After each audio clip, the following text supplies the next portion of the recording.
Got the message about being recorded. Okay. Thank you. And thank you to NYU, Los Angeles, and to Daniel, who handled so much of the logistics. You guys can hear me, right? It's weird sort of talking into my computer without being able to see anybody, but I'm just going to sort of do my best with that. So what I thought we'd do, um, I'm just going to sort of tell you guys my story, the story of the Blacklist. Um, and why we do what we do and why we do it the way that we do it. And then I'm a lot more comfortable answering questions and sort of having a conversation than I am just talking at people. So I'm gonna kind of burn through that part really quickly. And if any of that doesn't make any sense, feel free to fire away during the Q&A. We have a bit of time. So um, here's the deal. I was born in Honolulu, Hawaii. I promise you all of this stuff comes back around. Um, uh, just over 41 years ago. It's funny, my father was a doctor in the Army, and my mother had just left the Army when they moved there. I often wonder if like this Black family sort of walking around in Honolulu ever ran into a teenager at Punahou High School named Barack Obama, who was also there at the same time. There probably weren't too many of us around at the time.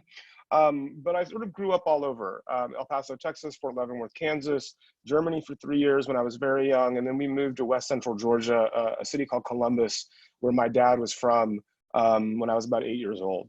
And most of my adolescence was spent in Columbus, and I was a big nerd. I was like captain of the math team. I wasn't very good at sports except for soccer, and then only passably so.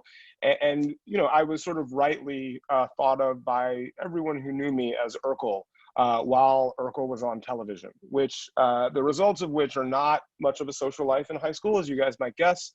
And the consequences of that were that I spent most of my time in middle school and high school either doing my schoolwork as well as I could, or going to movies with my friends or by myself. I probably saw every major studio release between Jurassic Park, which I remember was the first movie that I was allowed to go to by myself in the theater. It was a very big deal at the time, to The Island of Dr. Moreau, the Marlon Brando version, which was the last movie I saw in a theater before I left for college. And um, the upshot of not having much of a social life and doing well in school is that I got into Harvard for undergrad.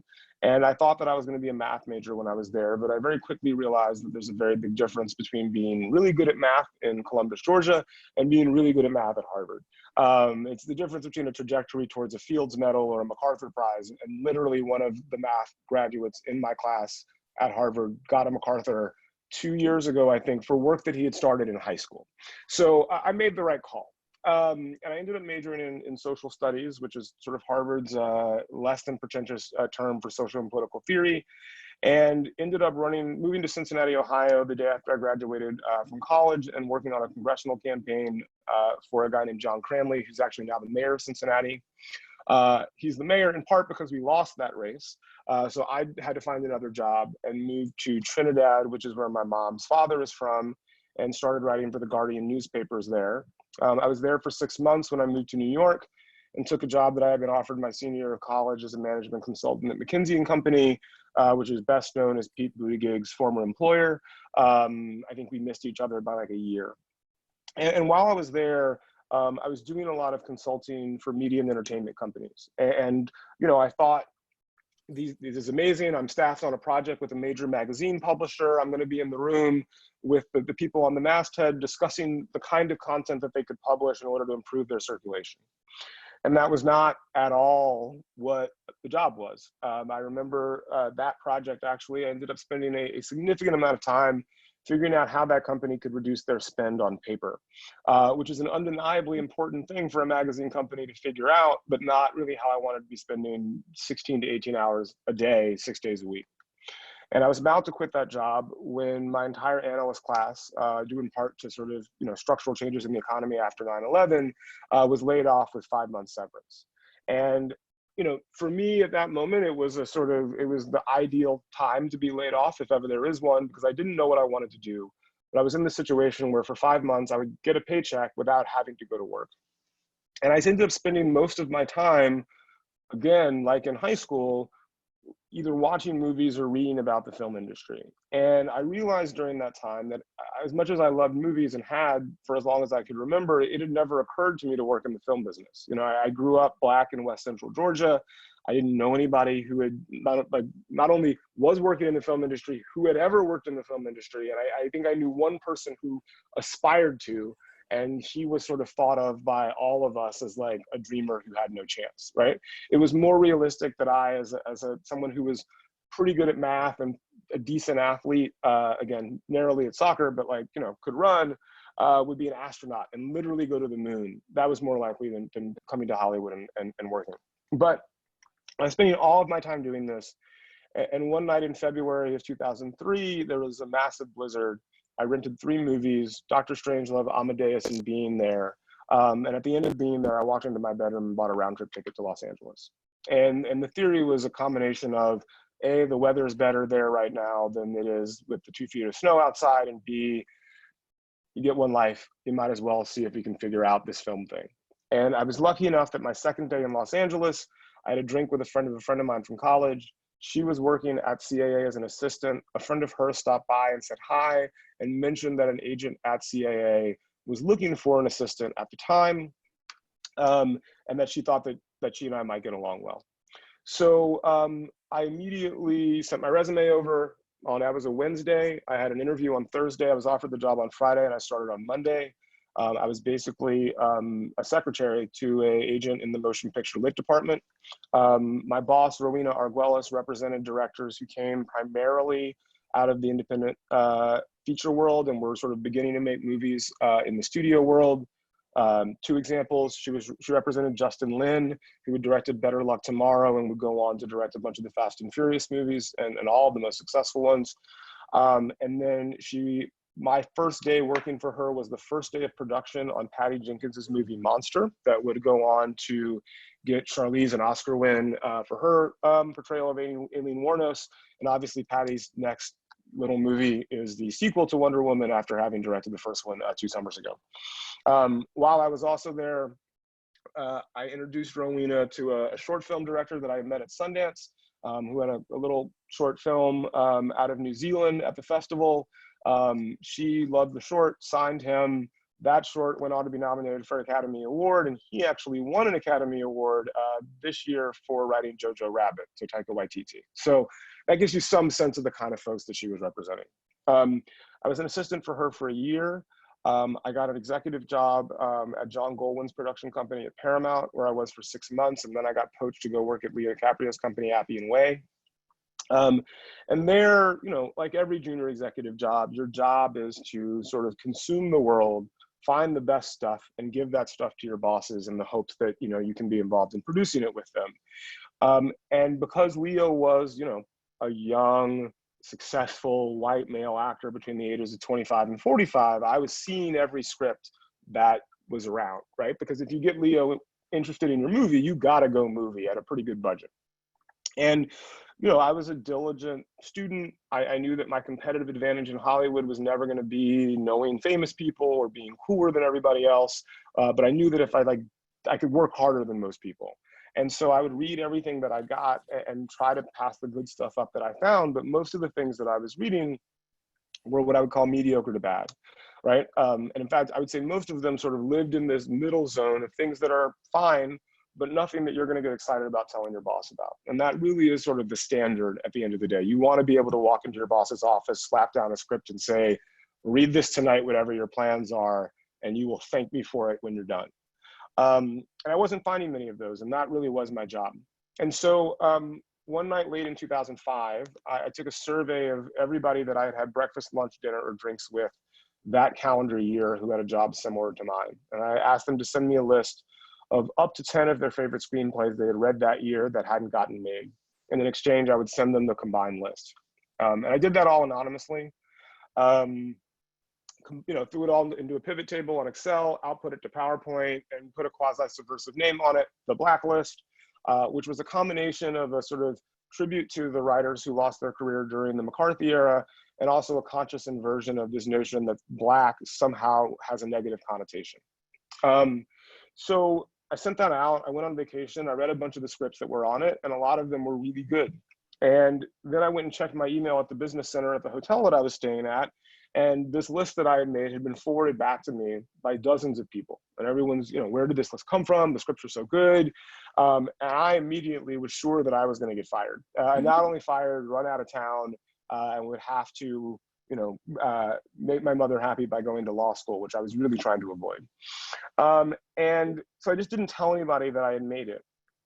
And then 6 months into that year, I got a phone call from an agent pitching me a script. And it was the same pitch that I got most days, right? Like, hey, I've got Leo's next movie. You should read it immediately. I also sent it to Brad Pitt, so you should definitely prioritize this. It's a standard pitch. But this agent ended the conversation in a way that I hadn't heard before by saying, hey, look, don't tell anybody, but I have it on really good authority that this script is going to be #1 on next year's Blacklist. You know what the Blacklist is, right? And of course I did, because I made it. But I also knew that I wasn't planning on making another one. And it was this realization in that moment that this thing that I had created, really just to solve a problem for myself, had other value to other people, right? Not only was I looking for scripts to find that were good, everybody was looking for scripts to find that were good. And agents were using the notion of this list, the speculative possibility of a client script being on this list, as a statement of merit, as a statement of value about the script. So I decided then to do the list again. I did it again that December. And shortly thereafter, I was outed by the Los Angeles Times as the person that had created it. And, I think it turned out well for me. I'm still here, right? I didn't go to law school. But there was another inflection point shortly thereafter, because about a year after that, Juno and Lars and the Real Girl were nominated for Best Original Screenplay. And that was significant because they had been the #2 and #3 script on the first Blacklist. And that began this sort of recontextualization of both the list and the scripts on it, where people would say, wait a minute, not only are these scripts good in a vacuum when we read them, but it seems like if you make them, you make money and win awards. And those are two primary drivers of behavior in Hollywood, as they are realistically everywhere. So, there's been a virtuous cycle over the course of the last 15 years of the list, where when the list comes out, people make a priority of looking at what's on there, reading those scripts, and, when presented with quality material and the reassurance that other people think something is good, they're more likely to make the movies. And the numbers sort of back that up. I want to preface this sort of litany of numbers by saying that, we, and by we, I mean the Blacklist, me and the rest of the Blacklist team now, can't take credit for the success of these films. I didn't direct them, I didn't produce them, I didn't gaff them, I didn't make food for craft service. What we can take credit for is the high coincidence between the scripts that are on this list and the success that these filmmakers are able to carry off, right? So about a third of the scripts that have been on the list have been made. That's about 400 movies now, after about 1,200 scripts on the list in 15 years. Those movies have made about $27 billion in worldwide box office. I think the most recent count was 275. I might have gotten you out of date info, Nina. Sorry about that on the Oscar nominations, but I think it is 50 wins. 4 of the last 12 Best Pictures and 10 of the last 24 screenwriting Oscars, including most recently Jojo Rabbit. Maybe most remarkably, there was a Harvard Business School study by a professor named Hong Luo, and a Georgetown professor and an MIT PhD student, that found that looking at movies made from scripts from the Blacklist and movies made from scripts not from the Blacklist, since the Blacklist came into existence, movies made from scripts on the Blacklist made 90% more in revenue, controlling for all other factors, than movies made from scripts not on the Blacklist. And I think that confirms something we all know instinctively, which is that what audiences want is a good story well told. And we start with a good story. To get to a good story well told, you have to start with a good script, right? When I worked for Anthony Minghella, after my time at Leo's company, he would say, it is possible to make a bad movie from a good script. It is virtually impossible to make a good movie from a bad script, right? So I take that 90% figure as a tribute to the work that we've done in terms of identifying good material and creating a system that identifies good material that is likely to be profitable. But I also take it as a very strong indication that the industry as a whole undervalues the contribution of writers when it comes to like the value chain that results in an eventual film. So that's the basic story of the annual Blacklist. And by, after the list started, I went and worked for Sidney Pollack and Anthony Minghella for the last year of their lives, and we optioned Silver Linings Playbook and hired David O. Russell to write it. I worked at Universal Pictures as a director of development for 2 years, and I worked on movies like Fast and Furious 5 and It's Complicated. And then I went to go work for Will Smith's company, Overbrook. And when I went to Overbrook, part of my deal was that I had permission to develop the Blacklist as a for-profit venture entirely separate from my work at Overbrook, provided, of course, that my work at Overbrook was good. And what I was interested in doing was, by 2000, the first Blacklist started in 2005. It was basically, it's a survey that, it's an email that comes out and circulates, it's a PDF that circulates via email. That was roughly the same time that, there were 20 schools were on Facebook, Twitter didn't exist, Instagram didn't exist, iPhones didn't exist. All of the things that we use to interact with the internet and share information were very much nascent. But by 2010, and by 2010, when I went to go work at Overbrook, it was almost adorable, the sort of simplicity of this PDF. And I wanted to build something that, could solve the problem that I would have in my job, where people would say, hey, we need to find a comedy for Jaden Smith. And, the way you used to do that was to call every agent you knew and say, hey, I need to find a comedy for Jaden Smith. What do you have? And they would send you a bunch of samples, or they would send you things that they thought might fit. And the vast majority of them wouldn't. And a vast majority of the ones that did weren't very good. And so I always wanted, wouldn't it be great if everybody had access to a database that essentially functioned like Google for screenplays, right? When I decide that I want to find something, a world, a genre, a budget scale, whatever it is, I can go online and say, show me the scripts that exist like that, and order them in a way that is going to be valued to me from a quality perspective. And so I set about building that with my now business partner, Dino Simone, who was an engineer at Akamai Technologies in Cambridge, Massachusetts. And while we were building that, I realized that we could use that infrastructure to solve another problem. And that was, every time I went to go speak as the Blacklist guy in environments like this, the first question that I would be asked would be, hey, it's great that you made this thing that helps people already in the system get their movies made or accelerate their careers. But I wrote what I think is a pretty good screenplay, but I don't live in Los Angeles. I don't know anybody who works in the business. How do I get my script to somebody who can do something with it? And, I didn't have a good answer to that question. And I would come back and ask people who'd been in the industry longer than I had, who were more wise than I was. And I would ask them, what is the industry's efficient mechanism for talent identification and acquisition, right? It's a sort of fundamental necessity of any industry. And how do we approach that? And the answers that I got consistently were one of two things. It was either enter the Nichols Fellowship, the Academy Screenwriting Competition. And there are 7,000 entrants every year roughly, but if you place in the top 100, someone will probably call you. Or move to Los Angeles and get a day job and network until someone pays attention to you. And, look, I was very lucky. My father was a neonatologist who was a retired colonel in the Army. My mother ended up being a school teacher. I never really wanted for anything, and I had the luxury of going to Harvard, which led me directly to the people who got me my job at CAA. But if you are a single mother in my hometown, or a suburban dad in Chicago, and your kids come home from school and you're like, pack up the minivan, we're moving to LA because mommy and daddy are going to be a screenwriter, you're probably not a great parent.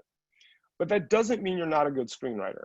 And it seemed right to me and good for the industry if there was a mechanism that would allow anybody who was talented to indicate to the industry, hey, I'm right here.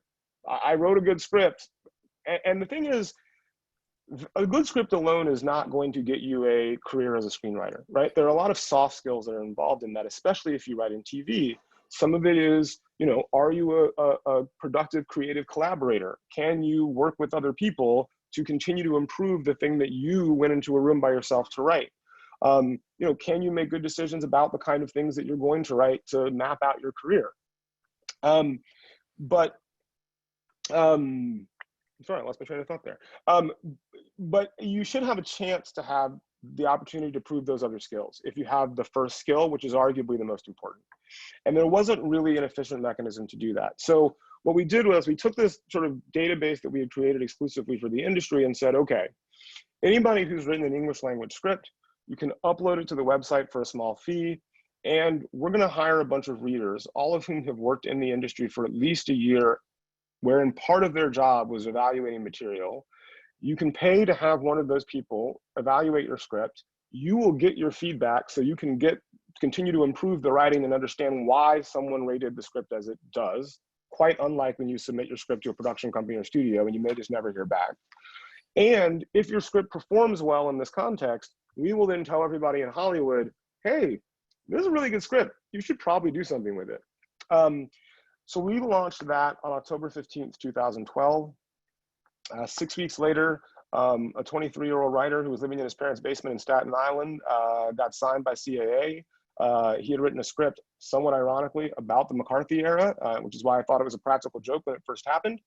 And then 6 weeks later, he made the annual Blacklist with that same script. And that's really sort of been the case over the last 7.5 years that the website has been live. We've seen hundreds of writers get signed at major agencies and management companies. The first film produced from a discovery on the website, Nightingale, starred David Oyelowo, was nominated for 2 Emmys and a Golden Globe and won David a Critics' Choice Award. There was a husband and wife from Atlanta, Georgia, who got an incoming phone call from Image Nation Abu Dhabi, and they optioned the Arabic language rights to their film. That film, Zinzana, premiered at the London Film Festival and was Netflix's first ever Arabic language acquisition. And there are a ton of stories like that. And we've continued to build an infrastructure dedicated to identifying and celebrating great screenwriters and screenwriting. That includes everything from live stage script reads, usually 4 times a year in LA and New York when we're allowed to assemble indoors again. We have a podcast now at Luminary where we interview people sort of in the world about their relationship to film culture. Our most recent interview is actually with Spike Lee. I highly recommend it. We have a series of screenwriters labs that are patterned after the Sundance Labs, one of which we bring the best 8 writers we find to Los Angeles every year to sort of workshop a script and then make introductions to people in the industry. We do 2 labs with women in film to try to address the sort of frankly embarrassing state of gender equity in the industry. Those labs have been very successful. Most recently, one of the writers who was in last year's lab was workshopping a script that he had gotten financing to make right after the lab, and that film just got into Cannes 2 months ago, which was rather remarkable. I mean, I have every expectation that our lab participants will go on to great success, but that was fast even by my expectations. And we started to produce as well. Our first movie that we produced was something called Come As You Are. It was a remake of a Belgian film about 3 men with disabilities who escaped their helicopter parents to go on a road trip to go to a brothel that caters to men with disabilities so they could lose their virginities. That premiered at South by Southwest and is currently available at your local paid VOD site. It's 99 on Rotten Tomatoes, and Questlove loved the movie, which is a pretty strong endorsement in my book. And our second film stars Allison Janney, Regina Hall, Mila Kunis, Wanda Sykes, Ellen Barkin, and Awkwafina. I forgot a few more names, but that will be coming out later this year. What's the title of that movie? That's called Breaking News in Yuba County. And it was a script on the Blacklist in 2017 by a 20-something Nigerian-American writer named Amanda Idoko, who just happens to write like one of the Coen brothers. I mean, she's just extraordinary. And, we have a bunch of other things in development right now. We're hoping to start shooting as soon as it's safe on a feature film that'll be directed by Floria Sigismondi, who directed The Runaways and a bunch of episodes of, she does amazing television. Yeah, so we're making movies, we're making stuff that starts with a great script. There's no guarantees that those things will turn into great movies, but at the end of the day, we want to make the stuff that's hard, that has the best chance of being good, and make sure we involve the writers in that. And that's pretty much it. And now I will shut up and answer questions, because that's a lot more productive. Yeah, we have a number of questions. They're both creative and business. So I'm going to kind of bounce back and forth. I think some of these are really interesting. So we have a question from This is from Alec James Winchell. He says he's a young white writer. He would like to create diverse characters that feel fit for the real world, but he doesn't want to co-opt experiences or tell a story that a person of color otherwise would. And do you have any advice about how to navigate that? Yeah, it's a tough question. And I think that your instinct to be concerned about it indicates that you're probably on the right track about not co-opting. And I think that the first thing you need to be doing as you make this work is to make sure that you're constantly interrogating yourself in a very honest but respectful way to make sure that you're like, why are you doing what you're doing, right? If it's because diversity is in vogue right now and you need to keep that, you keep it real with yourself about that, then maybe you're not the best person to be telling these stories. If however you feel a passion to tell these stories and you're willing to do the work to educate yourself so that you are familiar with these stories, familiar with these characters, familiar with these cultures, then yeah, by all means. People often say that people should be limited to writing what they know, and I don't, and I don't think that's entirely true. I think that I don't want to limit myself to telling stories about straight Black men from West Central Georgia, and I don't think that anybody should be limited by that. But I do think you should limit yourself to writing what you've learned. And I have an advantage as a Black straight man from West Central Georgia in that I've learned a lot about Black men from West Central Georgia, and I have a certain amount of expertise about that, right? Similarly, as a Black person, I have a certain expertise about the Black experience that if you haven't lived as a Black person, you're not as likely to have. But it is still possible for me to make the effort to learn in an authentic way about people that are not myself. And I think that disproportionately, people of color, people who are members of marginalized communities, have more exposure, have more sort of education on the dominant culture in the US because they've had to in order to survive, than a lot of folks who are members of the dominant culture do members of marginalized communities, right? And that's where that disparity really comes from. So I would encourage you to do the work, right? And make sure that you're doing the work for the right reasons. But I think if you are coming at from that perspective, you have a much better chance of sticking the landing. But the last thing I'll say about this is you have to be aware and frankly welcome critique from those communities and prepare yourself to respond to those critiques in a way that befits the education that you've gotten about them, right? Just because you wrote something about a community and you're a writer doesn't mean that members of that community are not entitled to be like, hey, yo, that's not what this is like, right? And ideally, you need to be able to come back and say, look, this is why I made the decisions that I made. Or you can say, I'm not even going to engage in this. I'll let the work speak for itself. But those people are very entitled to that critique. And I think that one of the moments that we're having right now, right, is everyone's like, oh, I don't want to be canceled for doing the wrong thing. That doesn't really exist, right? Cancellation, critique, and consequences do not equal cancellation. And the difference is that for centuries, writers, people like me, Black women, Latinx folks, the queer community, didn't have, they were pre-canceled. They couldn't even get to make the thing to put it into the public so that they could get the critique. Now, because of the internet, because of sort of the democratization of the conversation, people who are members of those marginalized communities who were being commented on, but oftentimes weren't part of the process of those things getting made, now have a voice. And they're able to use that voice to say, we kind of think this is whack.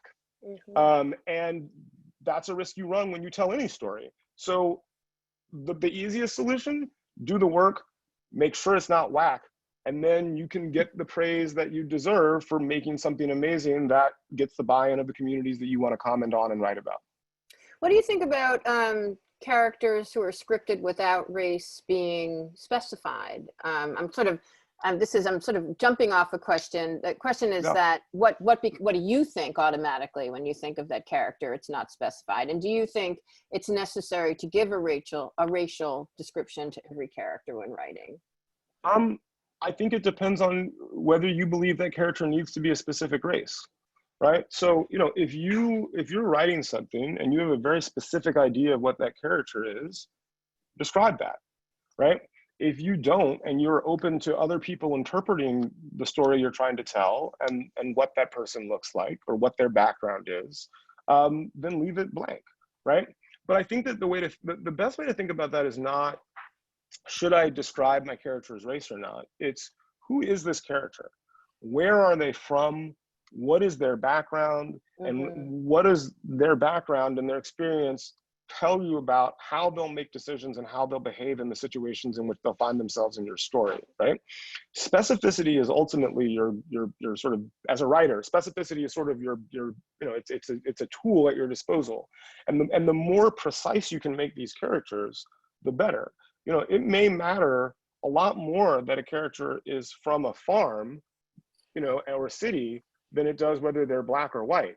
But if you say that a person is black and grew up on a farm, it's a more specific thing. And I'm going to know a little bit more about that character. And the more you tell me and the more you show me about sort of who they are and how they make decisions, it will more deeply inform who they are. So I think that, you know, race is one, you know, gender, race, sexuality, whatever. These are all data points about a broader character, right? And so my general advice is describe the character as much as you can, but it doesn't have to be in terms of race or anything else. It's just like, I need to be able to fully imagine that person when I read the script. Yeah, for me, I would say that argues to including race. I mean, I believe that as a writer, it's your job to create a fully formed character. Yeah. And I believe someone's race informs their worldview, right? So, you know, I could see, you know, reimagining a story and changing the race of the protagonist, but then I think inevitably things would change, right? That would be, they should. Yeah. They certainly should. Yeah. And those changes might be very minor, right? But I agree with you. I think that certainly my being black defines my worldview, and certainly every white person I know's being white defines their worldview. So can't help it. But we are where we are, looking through the lens we're given, right? Exactly. So again, I think it's more about specificity than anything else. Less than, you know, should you write a character like Steve, black, 35. Right. I'm much more interested in, like, you know, Steve, you know, black but went to a all-white private school in West Central Georgia and really loves math, right? Like, that's a more interesting character description anyway. Right. So we have a question from a middle-aged writer, and I think this is interesting to talk about because there's been a lot of talk about, you know, equity for women and being more inclusive of people of color, but obviously ageism is also a huge problem. Ageism is real, yeah. Yeah. So can you talk about that? What have you seen? I mean, our middle-aged writer at least has a sense of humor because he asks if he should get a millennial beard. So I'm assuming it's a man because of that question. Maybe it's a woman who wants to grow a beard. I don't know. Don't mean to beard presume. has many beard has many meanings. Exactly right. Look, I think that look, there is ageism in Hollywood, period, right? And that's true. I think it's mainly for actors and writers, weirdly enough, right? Like I can't think of much age-based director discrimination as much.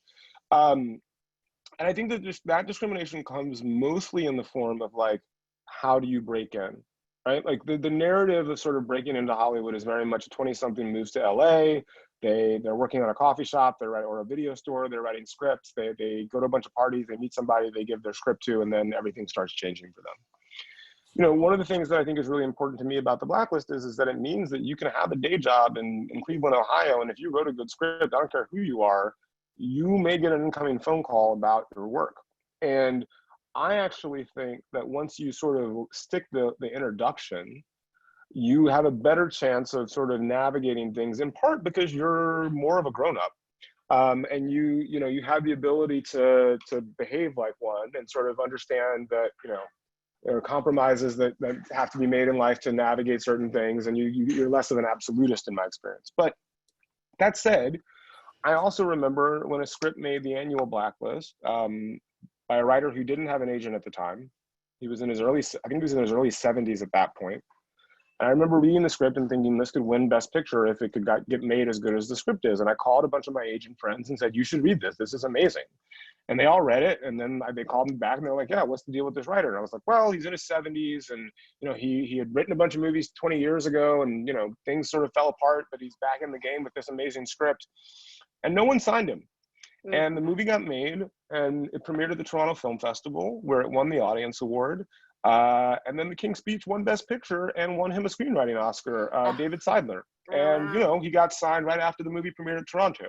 So I think the industry's a little better about that, but the numbers also don't lie, right? Like new writers above a certain age are rare. I think that the Blacklist has the potential to exert pressure in the other direction, but I by no means think that we can solve the problem of people's inherent bias. What we can just do is make sure you don't have to move to LA and sort of blow up your whole life just to prove that you're a good writer. I don't know how helpful that is. Oh, but if you're a woman over 45, there's a great lab that is sponsored by Meryl Streep. Google it. If you just Google Meryl Streep Screenwriting Lab, you should be able to find it. It happens in upstate New York every year, and they've had a lot of success with identifying women over 45 who have dope scripts, and then sort of injecting them into the industry in a really sustainable way. So they're doing really good work.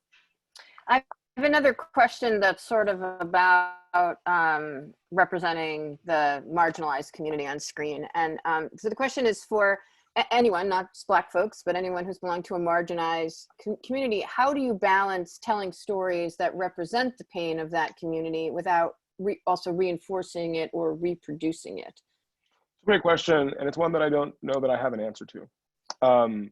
Here's the reality, right? The stories about marginalized communities in the history of Hollywood are grossly underrepresented. And as a consequence, the stories of our pain and our joy are grossly underrepresented.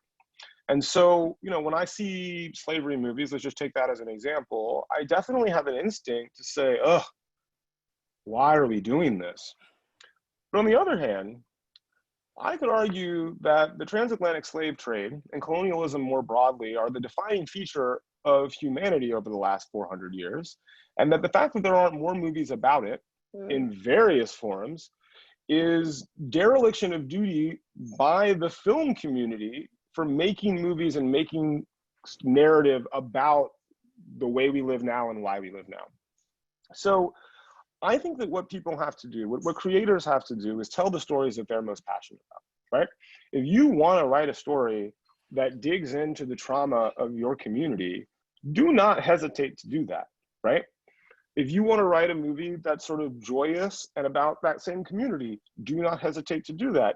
If you want to write a period movie about a bunch of old white men who were colonialists, do that too, right? Like, you should not write something because you're like, oh, I don't know how people, like, write something that you're passionate about, make it great, and most importantly, find a way to make it, entertaining is the wrong word, but make it something that people will want to watch, right?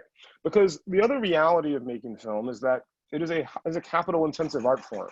If you want to tell a story, you can buy a laptop, type it out, distribute a novel via the internet for a couple $1,000s, right? To make a movie, even in an environment where technology like we have exists, it's going to cost you a little bit more than that, though comparatively a lot less than it would have even 10 years ago. So if you want to make a movie, you do have to think about, okay, how am I going to tell this story in a way that justifies the budget I will likely need to get it made? Because if you don't do that, it'll be very difficult to get it made. But more importantly, even if you do find a way to get it made, it's very likely that movie will not be successful financially, and it will be even more difficult, if not impossible, to make the next thing.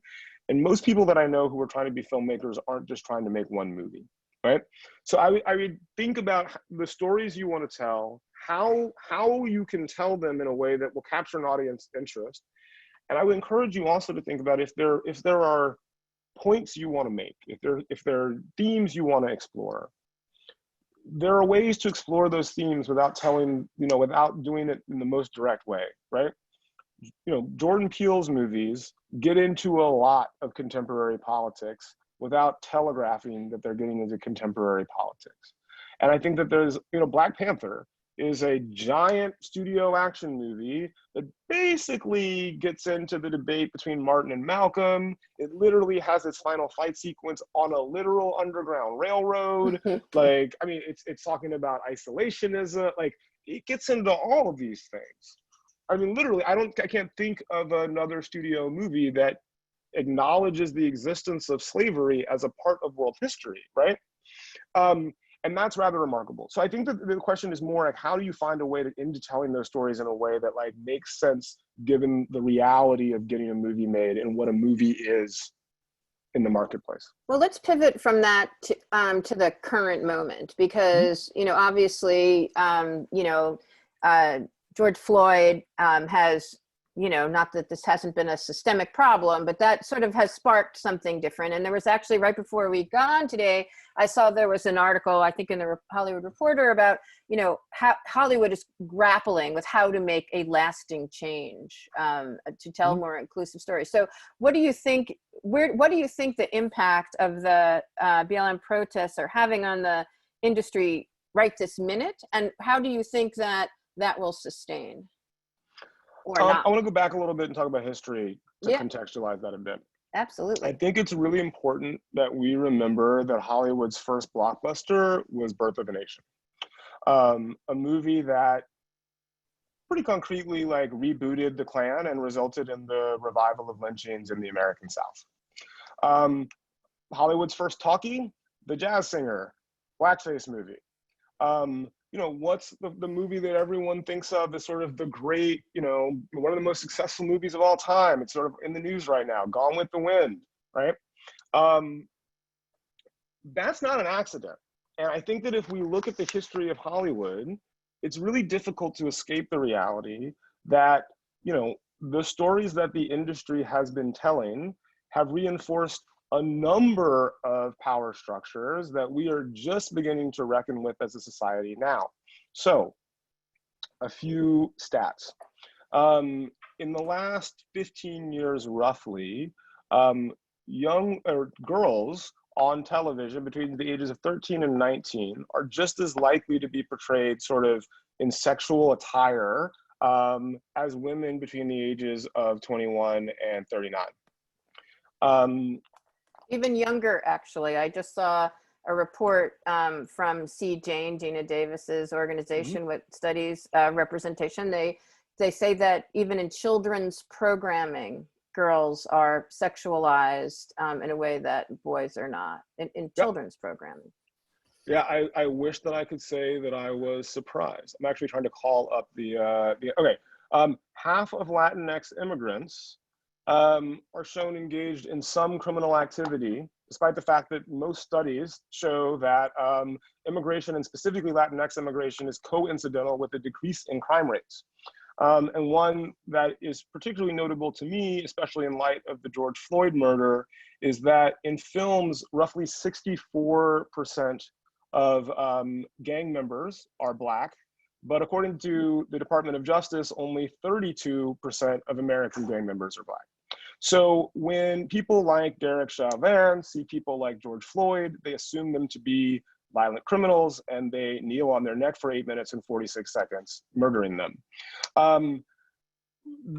There are consequences for Hollywood's failures on diversity. It's not just about, you know, Black celebrities making more money. It's about the fact that when we project images 40 feet high around the world on our televisions, now on our phones and our iPads, it defines how we see ourselves and how we see each other. And that is a large contributing factor to why things like Me Too and everything associated with that exist, why Black people are 4 times as likely to be killed by the police as white folks, why people are chanting "Build the Wall" at Trump rallies when they don't personally know a Latinx immigrant criminal. We learn about the world around us from the content that we consume, right? There was a 13th century Scottish poet who said, "What care do I have who makes the laws of a nation if I can write its songs?" And so I think that it's critically important that we recognize these conversations for what they are, which is not a power grab for diversity in the industry. It is genuinely about, are we going to continue to let the businesses that create and define our culture reinforce sexism, racism, anti-queer, anti-Muslim, anti-trans worldviews without presenting any counter point of view at all. And again, I want to be very clear. I believe that artists should be able to make the art they want to see. I don't believe, for example, that The Favorite, needed to have Black people in it. I just believe that the aggregate film and television culture should look a little bit like the country and the world. And here's the other thing. It is a moral and ethical thing for me.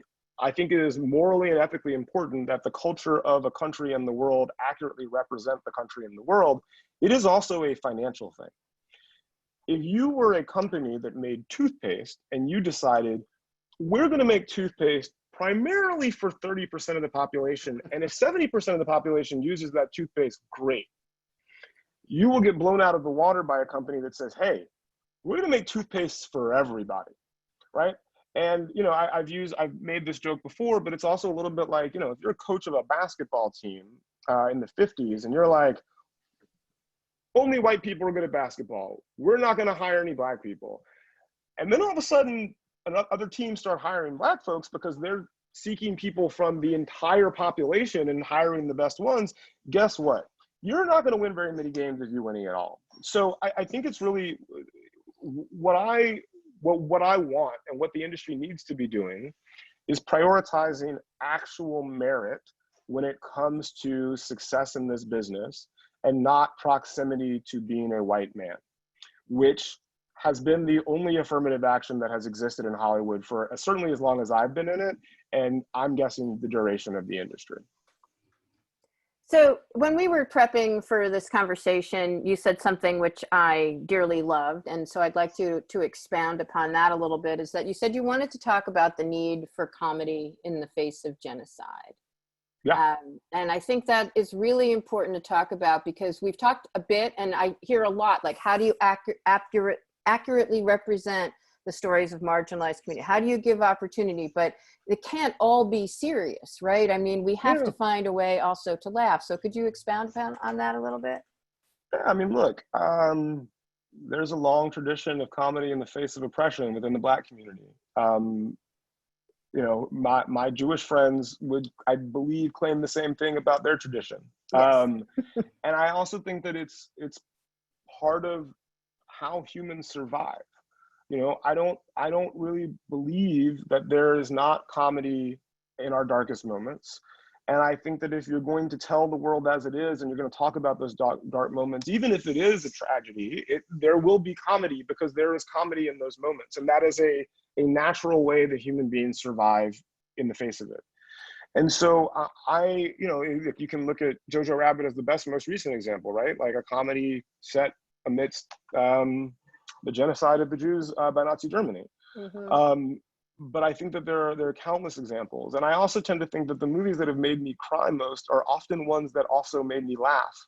And I've detected this in a few scripts that I've read and a few movies that I've seen where, like, by opening somebody up, if you get them to laugh, they're a lot more vulnerable. Then you can punch them in the face and then they're just a mess.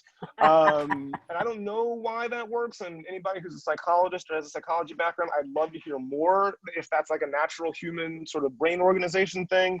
But I do tend to see that being the case. And honestly, I just think also people need to laugh. I just don't, life is hard enough, especially right now. And I just think that the people who are able to make others laugh, it's a gift, and it's a gift that is infectious, at this time, pun intended, I guess. And, it helps us survive.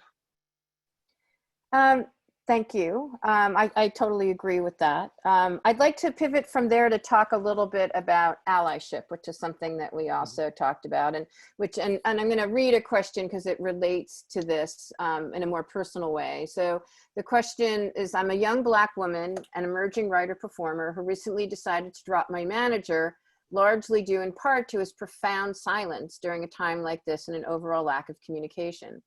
For Black talent, writers, etc., how much value do you personally feel we should be placing on the level of allyship exhibited by the white agents, managers who choose to rep us?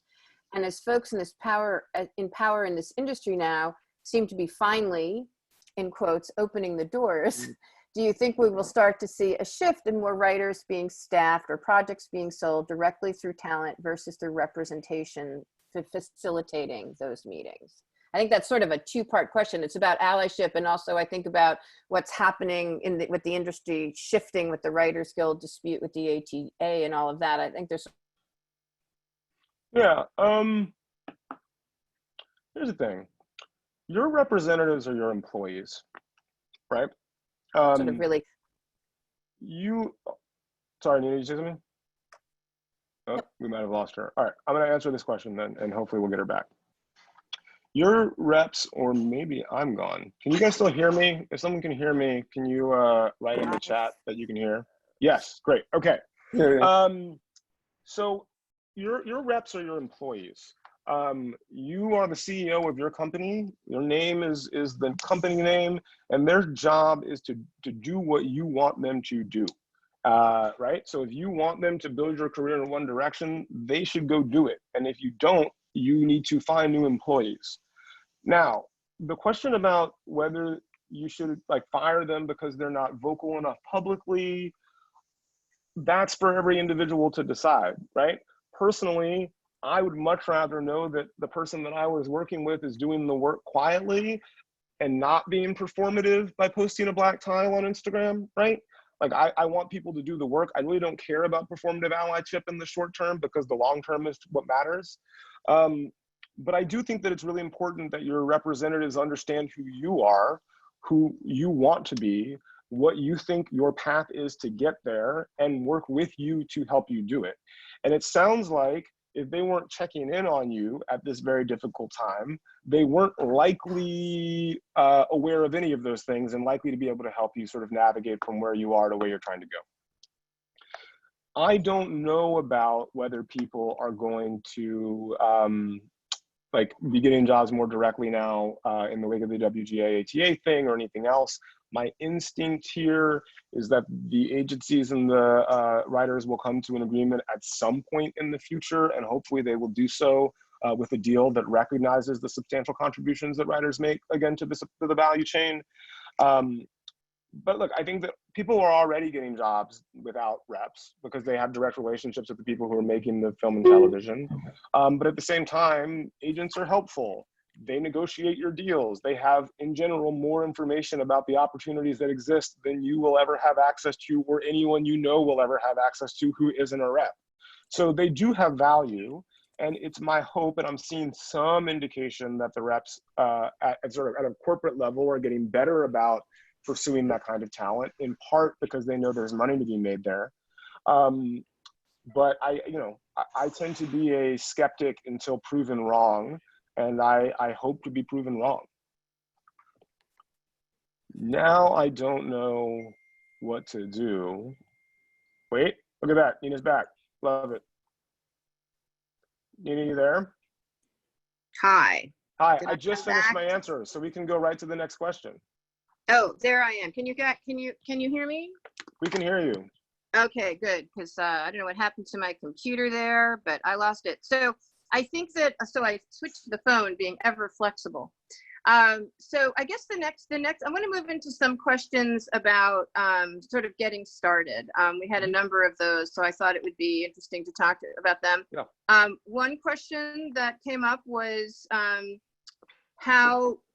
what do you think is the best place for a young writer to start at a production company or an agency? Where do you think that the first job is best?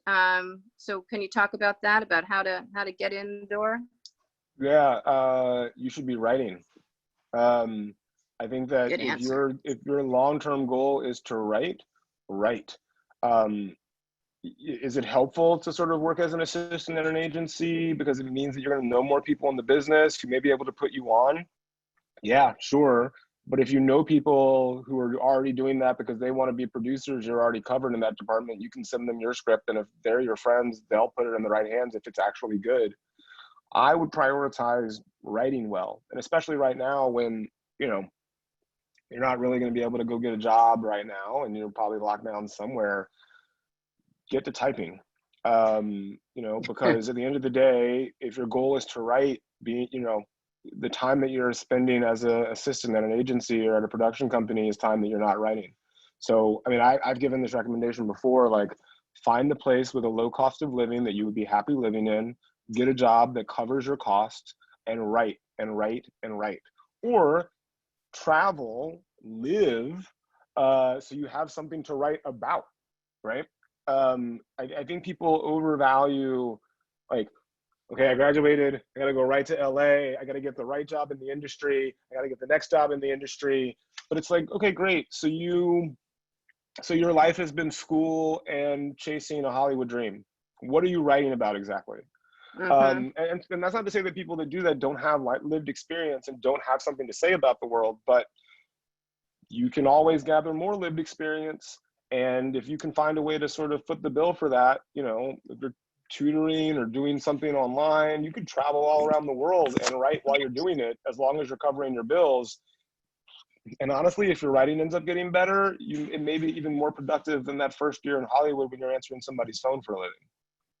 Do you think, this is another sort of related question, do you think that people in the industry would take hopeful writers less seriously if they were doing another job in the industry, trying to, you know? No, I think that there is still the perception that a willingness to uproot your life and endure, you know, living in Los Angeles at like $35,000 a year is somehow evidence of your, you know, dedication to figuring it out. But I actually think that that's not productive for anybody, right? Like it's the wrong signal in the noise data wise about like what makes a person a good writer.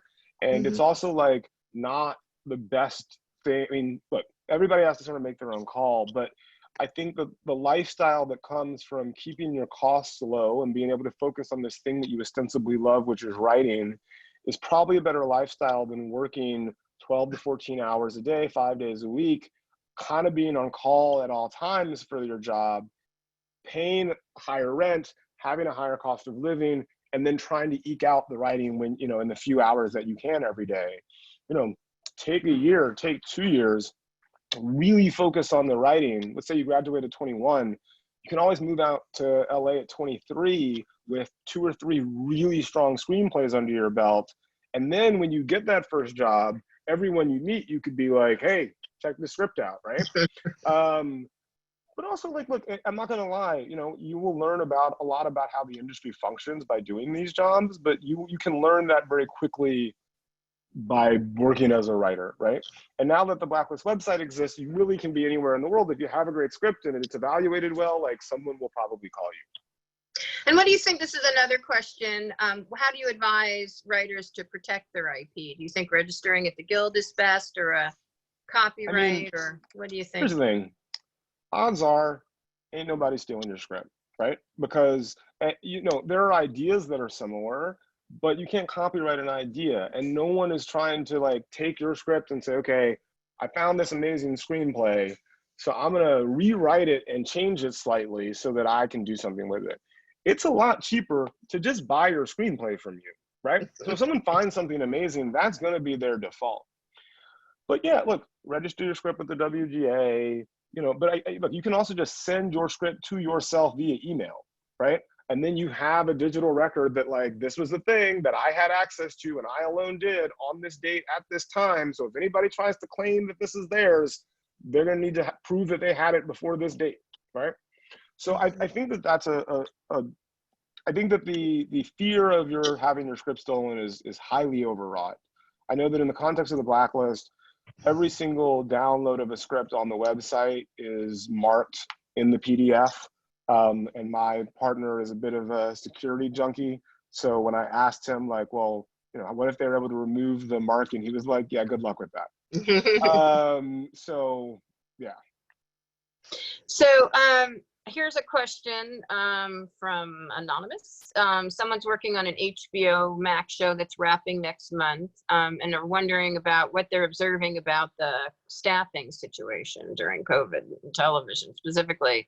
Yeah. This person says Zoom rooms are popping up, but it still feels like the majority of the support staff I work with are unemployed and feeling a bit hopeless right now.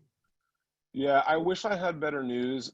The only news I have is I have no idea, and I don't know that anybody does. I think that like Zoom rooms are definitely popping up, right? Like the one thing that people can do right now is read and develop material. So I think that there will probably be a fair amount of television shows being written and rooms being, set up. But support staff, assistants, like it's a bad time. Like, I'm gonna keep it real. It's a really bad time. And it's not clear to me what the timeline upon which we return to normal and what normal looks like. I will say for anybody who has a year of experience working in the industry in support staff, who, part of that job was reading scripts. So like if you were an assistant somewhere, email jobs@blcklst.com with your resume and two coverage samples. We're always hiring readers. Good to know. You're going to be flooded now, I think. Good. If they qualify, we need them. Terrific. Yeah. So here's a great question, I think. From Stephen Nolly, who took a class with me this summer. Can you talk about how to move forward with imperfect allies? Obviously, we need white allies who can amplify our voices, but if they have a failing, do we bite our tongue out of fearing of alienating an ally? Should we be holding our allies to the same high standards as others, especially when allies are so hard to come for? I think it is a phenomenal question and one that can only be answered by each individual in each situation.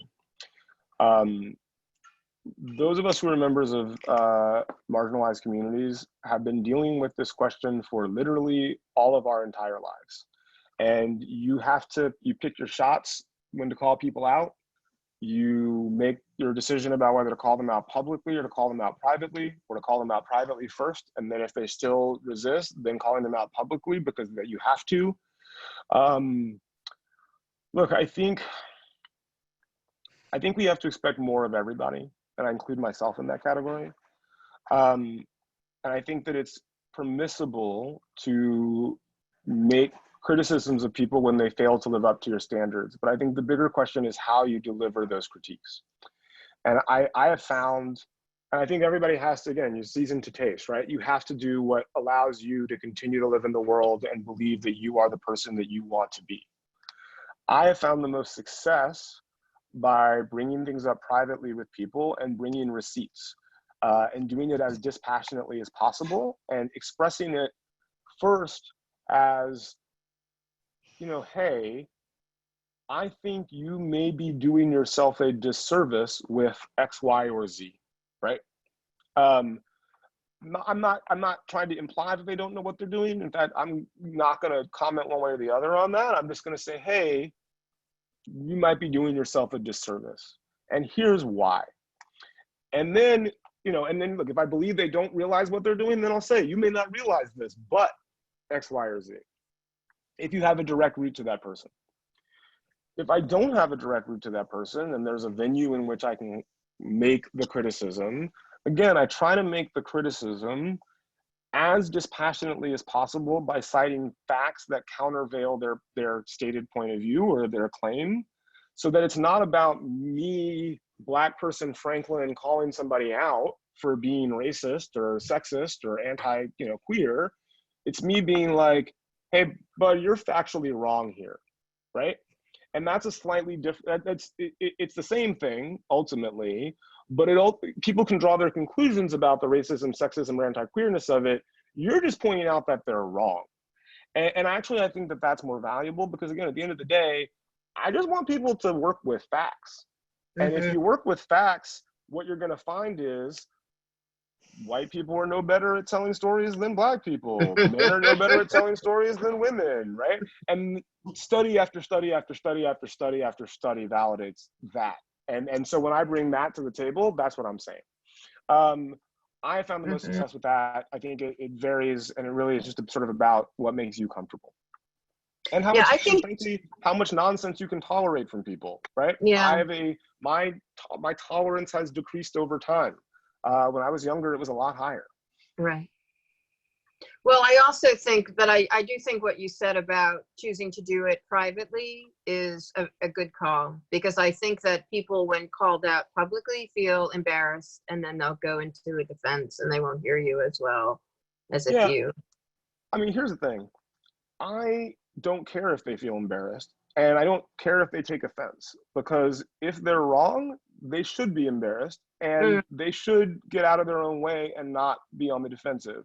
Yeah, but that doesn't mean they will. It doesn't mean they will, but I just want to be clear that I'm not recommending the private approach for the benefit of the person who's being accused. I'm recommending the private approach for the person who is a member of that community or an ally who has to stand up to that person. I'm just saying that I think you're more likely to be heard if you do it privately because of the defensiveness. That's all I'm saying. That's possible, but but again, my biggest concern there is you're also likely to take less damage personally. And so that recommendation is driven by a desire to protect the people who are going to raise those issues. I really don't have much sympathy for people who, behave racist or sexist or anti-queer. No, and it's not that I wouldn't want to embarrass them. I just think, in my experience, that when you call people out publicly, they don't hear you because of that humiliation. And if you can take a private approach, that you're more likely to be heard about a fact than if you call them out publicly. I have no interest, and I'm like you, my tolerance grows less every year. I think it's sad that those people can't be more mature, but their immaturity is likely reflected in their racism, sexism, etc. So are you personally going to move into television now? We're already working in TV. The website has accepted episodic pilots for the last 5 years, I think. And we actually found a pilot on the site that we just sold to Sony Pictures Television. So we just sold our first television show. We're negotiating our second right now. We're moving into TV too. So where do you see the industry going with respect to writing? I mean, how do you feel that streaming in particular is changing that landscape for content? Yeah, I think to two big things. The first is that my theory is that we're headed towards a convergence in the sort of scripted narrative space, where the difference between a movie and a limited series and a television series, like, who cares, right? It's ultimately a story told in the way that we tell them. A movie is 1 season, 1 episode, a limited series is 5 episodes, 1 season, whatever, right? And I'll sort of use 2 examples to show how far down that road we already are. Are the Marvel movies a bunch of feature films, or are they an episodic series wherein each episode is 2 to 3 hours long and is released every 6 months in theaters, right? If HBO had put out the final season of Game of Thrones every Sunday in theaters a day before it went to network, would those have been movies? I mean, they were a lot of them were 80 and 90 minutes long, or was that a television show? And I actually think HBO could have made a lot of money if they had done that. So I think we're headed in that direction generally, and I think that streaming sort of further enables that, because we aren't limited to half-hour blocks on TV, we aren't sort of limited to normal release schedules, and with the click of a switch, they can send that stuff literally all around the world simultaneously. I think the other big way that streaming has an effect, other than the sort of structure of the deals, right, where like Netflix is buying out your back end and you don't really see residuals on that, or yet I think people are going to negotiate towards sort of performance bonuses as part of future deals. But, Netflix has a different business model than the studios do. Traditionally the studios rely on, we need to make these big movies, they need to go to theatrical, make as much money as possible opening weekend, and then try to eke out as much as possible in the intervening weeks before then it goes to streaming. And we need to try to exploit that in terms of individual pay, I pay $3.99 to rent it on Apple, or $19.99 to buy it. Netflix doesn't care if you watch their movie opening weekend, right? They care that you continue to pay your, whatever it is now, $9.99 a month to have access to the Netflix platform. So when they think about the value that something has to them, they're not prioritizing the ability to make everybody leave their houses and go sit in a dark theater every day. They just want to know that their aggregate bundle is offering you enough that you never say to yourself, wait, why am I paying for Netflix again?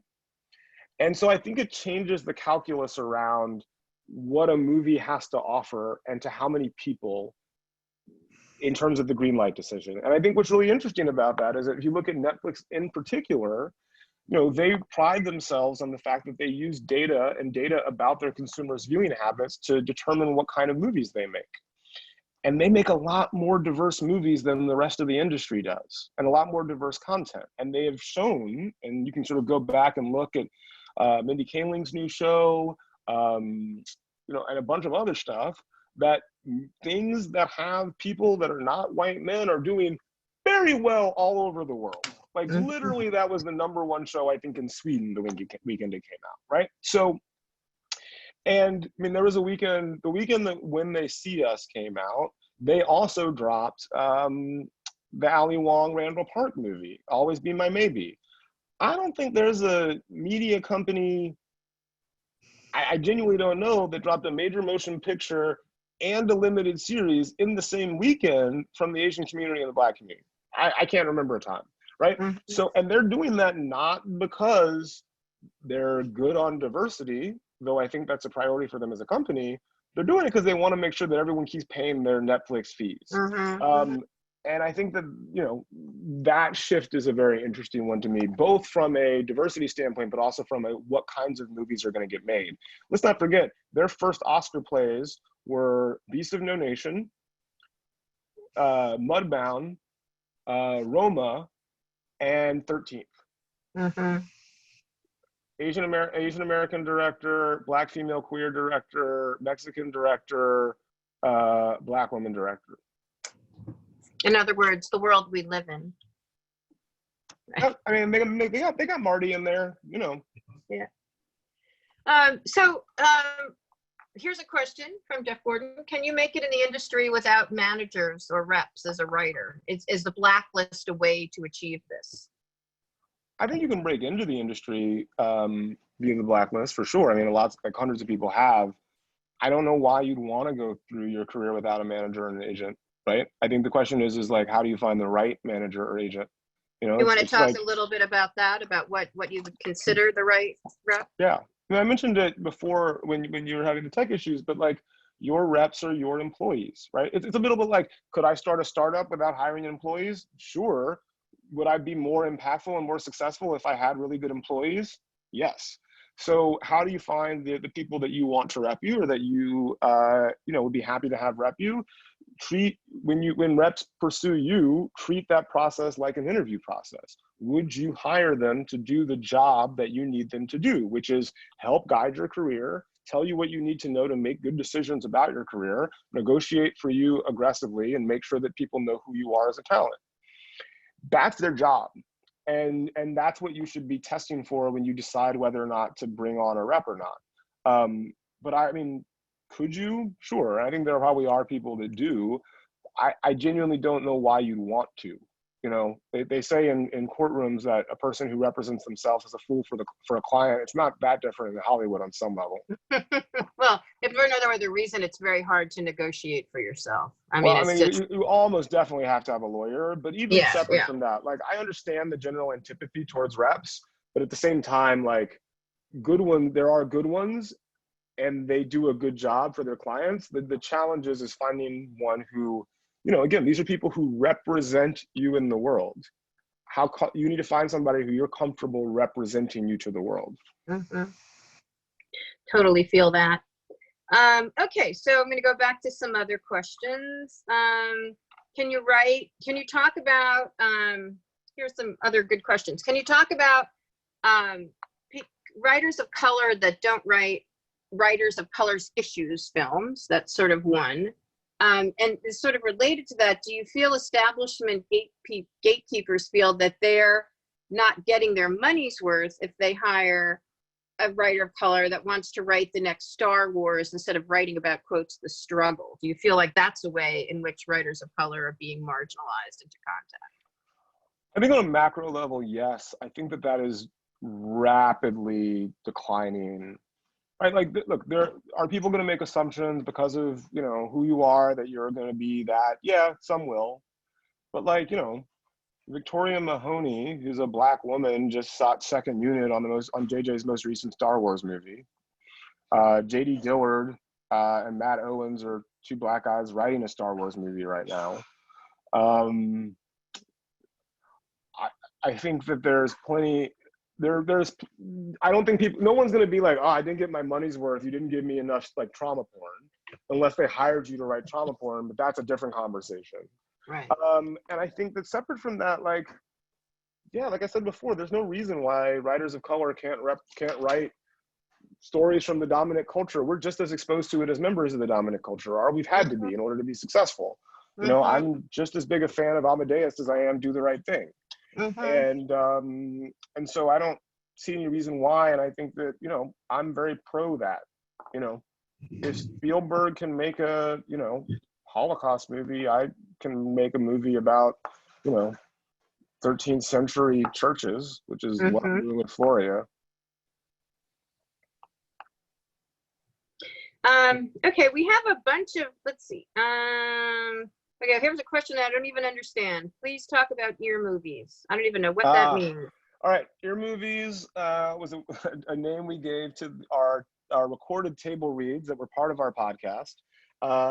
So we had a podcast years ago with Earwolf, which is a podcast company. It was a combination of interviews and scripts that we would then record for table reads and then release as essentially audio plays for the podcast generation. We lovingly called them ear movies.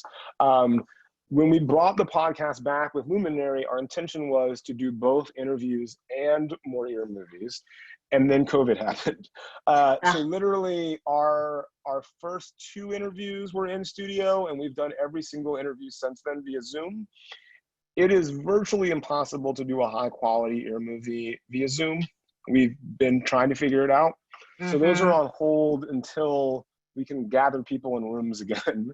And once we do that, we look forward to bringing them back. But I love that you asked about them, because we're really proud of them. And it's funny, I used to travel a fair amount, and there were two separate times where at Sundance, I was like ordering food, and the person behind me was like, "Are you the Blacklist podcast guy?" And it was just based on my voice, and it was one of the more surreal moments I've ever had in my career.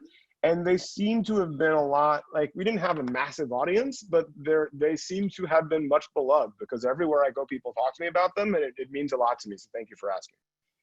We have a related question about podcasts, is that, do you see that as a fertile seeding ground for movie and TV content?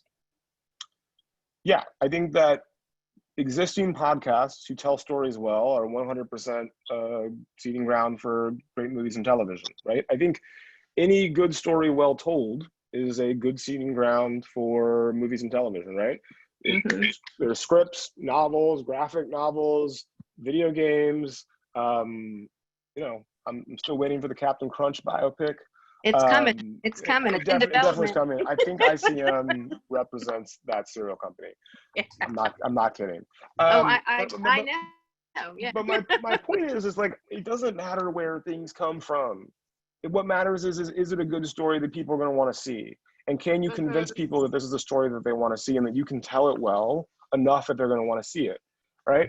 So yeah, podcasts are. And the flip of that is that one of the reasons why I'm excited about bringing ear movies back is if we make these ear movies and they are successful and they find an audience, that is further evidence that the movie is likely to be well received. And on top of it, instead of sending somebody a script to read when they have this pile of scripts to read, I can just send them an audio file and they can hear the thing perform, which is what you experience oftentimes in reading it yourself. That's great.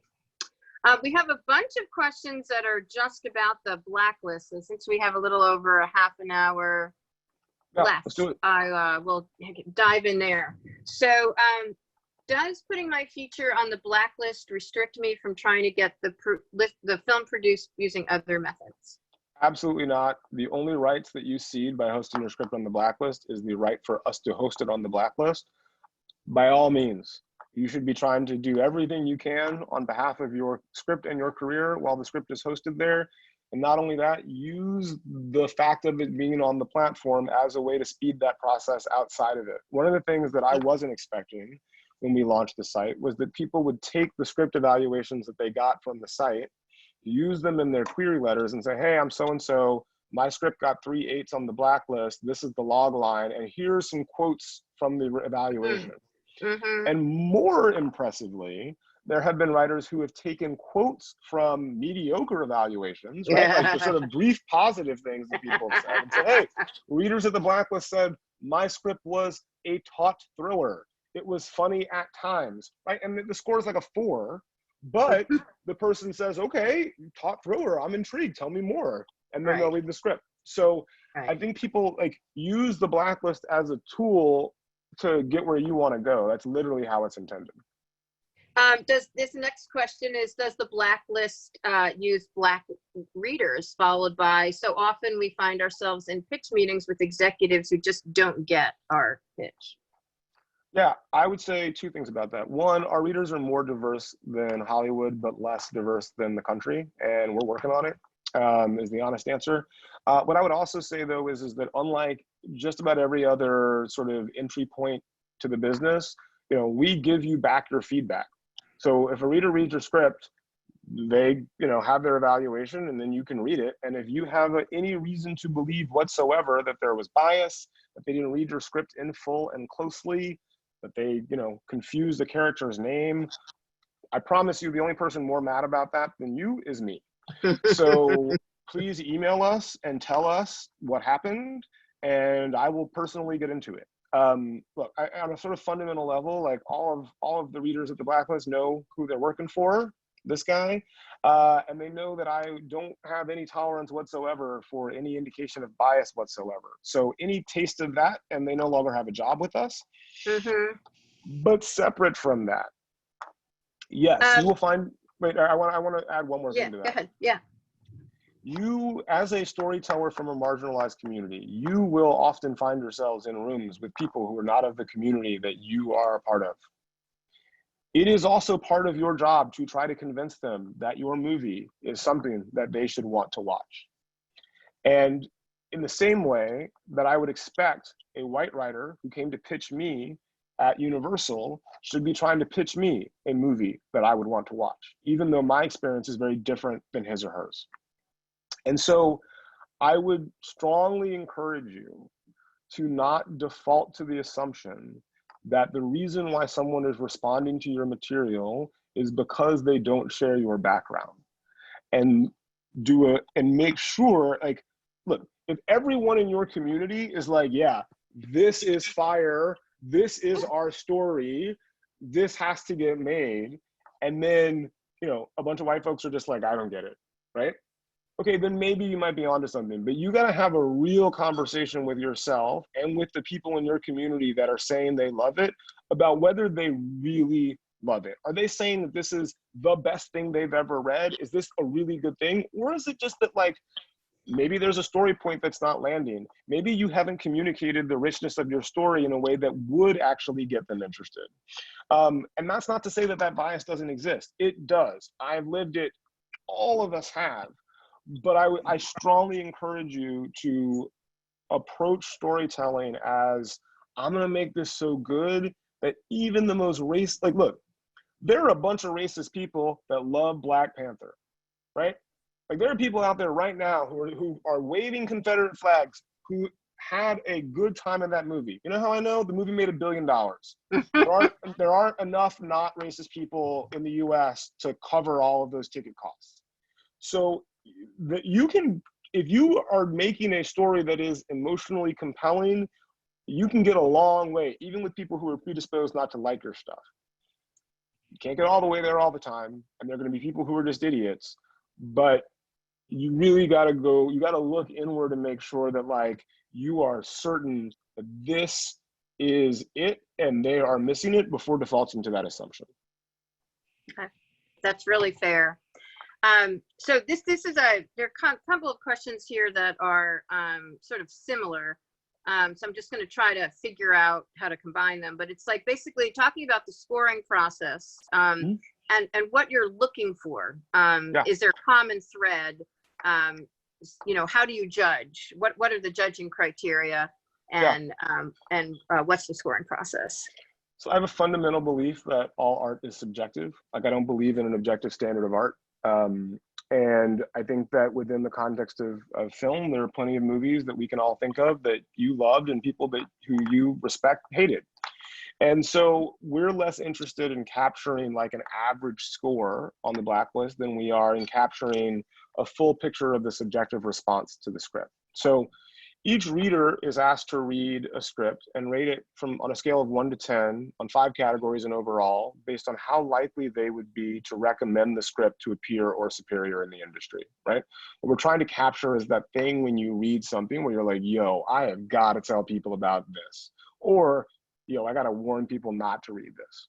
And that in my experience in the industry is sort of best approximates the things that people end up like responding to, and the writers who have a lot of success.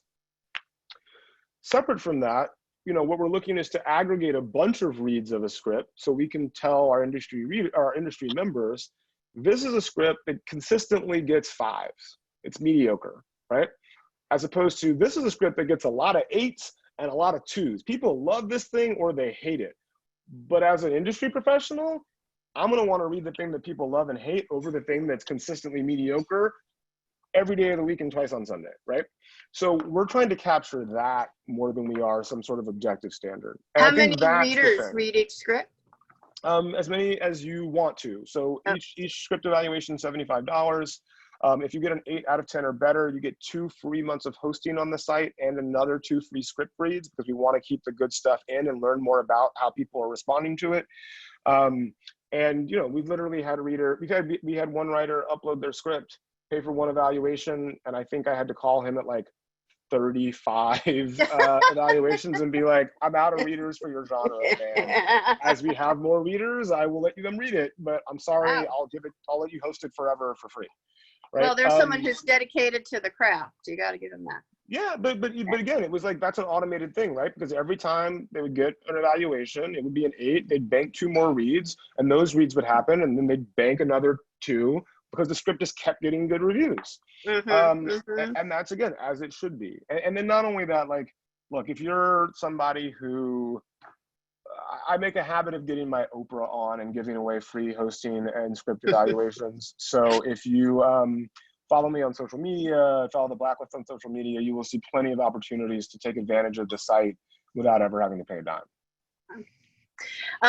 Do you, when deciding what makes the list, do you take into consideration, what do you take into consideration? Diversity in characters, cost of the movie, or is it just purely creatively, is it a good story? The annual list is a survey of 700 film studio, financier, and production company executives about their 10 favorite screenplays they read that year that haven't been made yet. That's it. There's no conscious consideration of diversity. There's no conscious consideration of anything other than who are the 700 people that represent the total scope of gatekeepers for the industry, and what did they like? And really what we're doing is holding a mirror up to the industry and saying, well, this is what you guys like this year. What are you guys doing about it, right? And that allows us to say, are you making the things you claim to like? And the things that you're liking, a lot of men, not a lot of women, right? Interestingly, those numbers have gone up dramatically each year for the last 5 years, the number of women. And we're getting, I think we were at 40% or 35% of the scripts on last year's list, I believe, had at least one co-writer who was a woman. So those numbers are changing slowly. So we're seeing more writers of color as well. I think that's all good, all to the benefit of the culture.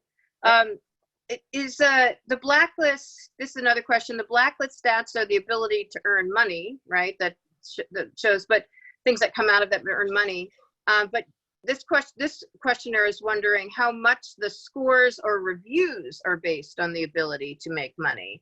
I guess they're asking which streams, films, that something like Heather be more likely to sort of be Great question. Our badly readers are rated? told explicitly that their belief about the commercial prospects of a movie should not affect in any way their scores.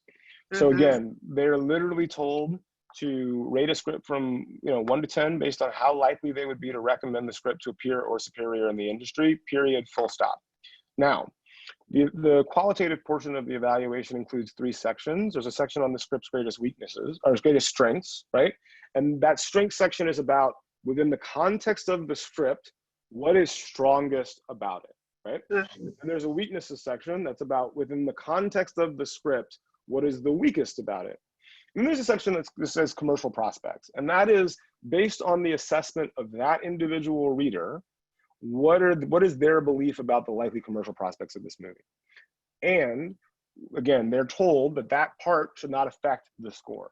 But it's really important, and we've had some issues with this even recently. People are like, well, the reader said a lot of really good things about my script, and then they gave it a 6. So I'm like, right, they said a lot of good things about it in the strength section, and in the weaknesses section, they said a lot of things that were not great. And the 6 represents the relationship between those strengths and those weaknesses. You really have to take, like, that overall score is the sort of aggregate, sort of numerical response that a reader had. But I really encourage anybody who's using the Blacklist website to take the evaluation in totality. Like, the strengths is not your strengths compared to Aaron Sorkin or Ava DuVernay. It is the strengths within the context of the script. So, the best thing about your script is that there were a few funny jokes. They'll tell you had a few funny jokes. That doesn't mean you're Seth Rogen. And I think that there has been historically some confusion about that. Another person asked, what stage of the screenwriting process is best? I mean, how developed should it be? Is a first or second draft too early? Great question. You can submit your script whenever you want to, whatever stage it's in, as long as it's a finished script. That said, it does cost money. And as a general rule, I should also say that everything I say about the Blacklist, like, I obviously stand to benefit from your using the site and your purchasing what we sell. So you should do additional research to confirm that the things that I'm telling you are true. As you should, frankly, with any service or any person who is saying to you, hey, give me money, I'll evaluate your script and then introduce you to people in Hollywood, or there's the possibility of introducing you to people in Hollywood. People who are doing that should be willing to answer your questions about how they do what they do, what their experience in the industry is, previous successes that they've had with this kind of relationship, who are the kind of people who are doing the reading, what are your industry relationships, et cetera, et cetera. And they should be doing it in a hyper-transparent way. Otherwise, what right do they have to your money? And why should you trust them if you give them their money that they can do what they claim to do? So I think that as a general rule, don't give anybody your money until you've done that research. And then on top of it, use every free resource at your disposal to get the script as far along as you can, and then spend money to get feedback from a place like the Blacklist, right? Because we're going to tell you honestly, like, this is at the standard of the industry as we understand it. Here's our take on where your script's at. And if you can pay for that and it's not a big deal, sure. But if you can't, or even if you can, there's no harm in taking it as far as you can go, where you're like, this is my best attempt. I've done everything I can. Now let me see where I am compared to this standard, and pay for feedback that will allow me to then move forward and try to get it there, right? So that's sort of my general attitude about the money of it all. But yeah, look, there's a long history of people sort of operating in this space in Hollywood in ways that defy logic or ethics. You have a right to ask them questions. You have a right to expect them to answer transparently and honestly. And if they're not willing to do that, probably not somebody worth giving your money to. Can you talk a bit about the Cape List, the Glad List, and other Blacklist collaborations? Yeah. So we do this Blacklist every year. It's a list of just the most liked screenplays in Hollywood, separate from diversity. I mentioned before, I'm sort of acutely aware of the reality of, the failures on diversity in the industry and the sort of consequences of that for society at large. And I think the first of these lists was with GLAAD. They wanted to put together a list of LGBTQ plus scripts that the industry, they could point the industry to when the industry was like, we'd love to make more movies like that, but where are the scripts?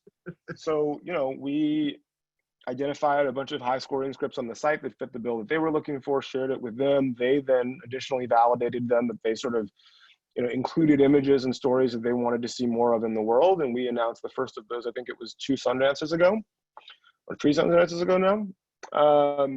And then we've expanded that out to include the Asian Pacific Islander community via CAPE, multiple Latinx lists with Ramez Club, the Untitled Tracking, the Latinx Tracking Board, and some other folks.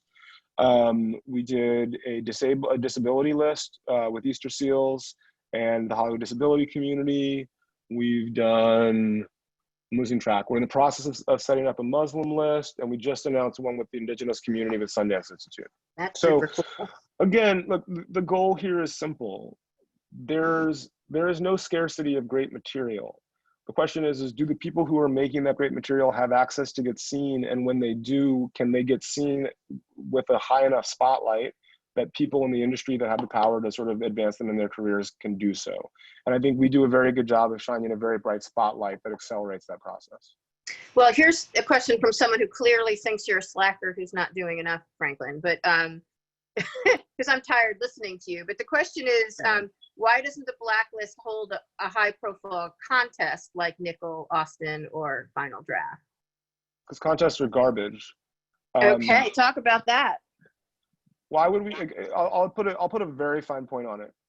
A contest asks 7,000 people to send in money and their script to find out 6 months later whether or not one of them won an award.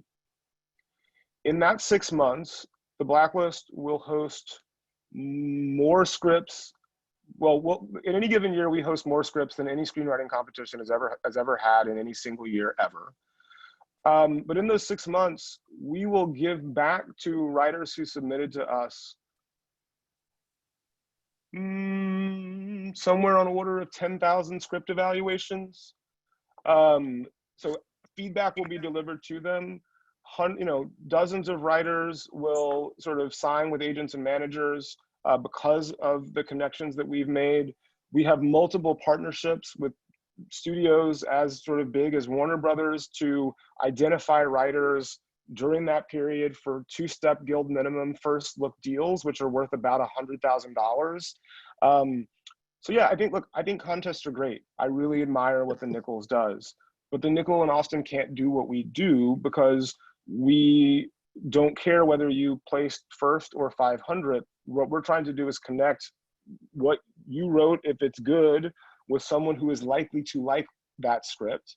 And we can do that automated 24 hours a day, 7 days a week, 365 days a year, in ways that I don't even realize. The number of conversations that I've had with reps who are like, hey, I forgot to tell you 3 months ago I signed a writer I found on your website.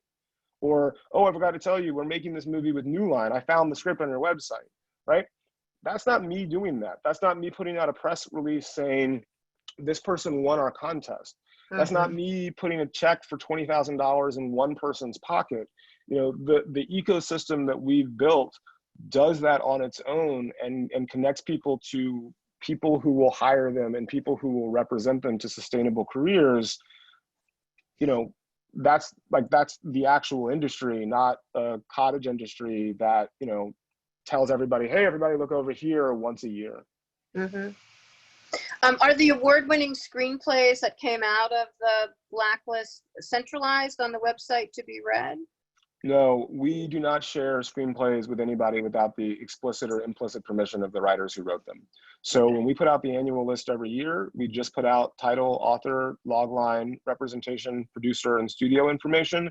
And then it's up to people who, who want to read the scripts to find them. Usually within the industry, you call the agent, they send you the script.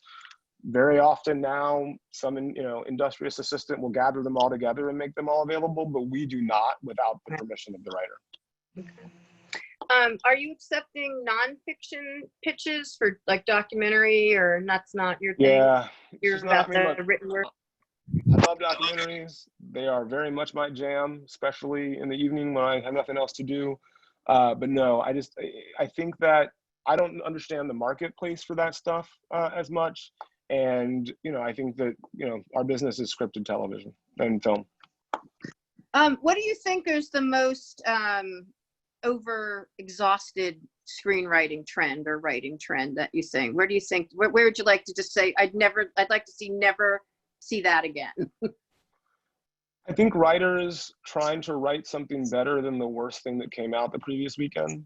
I think that you're not going to succeed in this business by writing something mediocre, right? And it's very easy to say, well, that movie was terrible and that writer got in. Well, okay, maybe, but I'll bet that writer got their rep with a script better than that crappy movie. And I'll bet the script for that crappy movie was better than the movie before it got made. And it doesn't matter whether they did or not, you're still on the outside and need to break in. And the best way that you're going to do that is with something that's face meltingly good. So writing the 800 millionth retread of Taken is not likely to distinguish you from the 18 other scripts that someone's trying to read over the weekend. So my biggest thing would be go big and try to stick the landing. Are there any avenues to cut the middleman and meet directly with producers and production companies? Is there, I know you talked about the value of a good rep, and I agree with a lot of what you said but do you think that there's a way, what avenues are there to cut that middleman? Again, I've stipulated my bias here, but the Blacklist. Literally, we have 5,000 industry members on the site that range from agency assistants all the way up to Academy Award-winning producers, studio heads, actors, and directors. So, yeah, there's absolutely a direct route to the producers and studios. But, until agents and managers no longer exist, they're probably going to be the most direct route. And you can take advantage of both simultaneously, right? There's no reason you can't have a profile on the Blacklist and have your script there and then point people towards your agent when they find your script. And then your agent can be calling out and trying to set up meetings for you too. Writers don't have to choose one sort of plan of attack.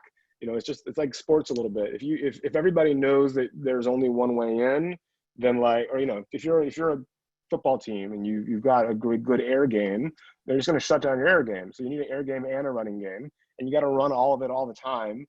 That's the best, sort of option for moving forward. Because you made a sports analogy, we have a sports question. So I'm going to go there, right. Which is Cirque du Soleil just announced they're making a show centered around the life of Messi. Do you think Hollywood will ever make a good soccer movie? Someone follows me on Twitter. I appreciate this. That would be Chateau, who works for us. Yeah. Soccer obsessed. Full disclosure, I'm a degenerate soccer fan. Truly, I watch way too much soccer. I didn't know about the Cirque du Soleil Messi news, but I find it very intriguing. I will have to hit up Google as soon as this is over to find out more. It's interesting. I don't know why Hollywood hasn't made a good soccer movie yet. I think that some of it is just sort of America's attitude.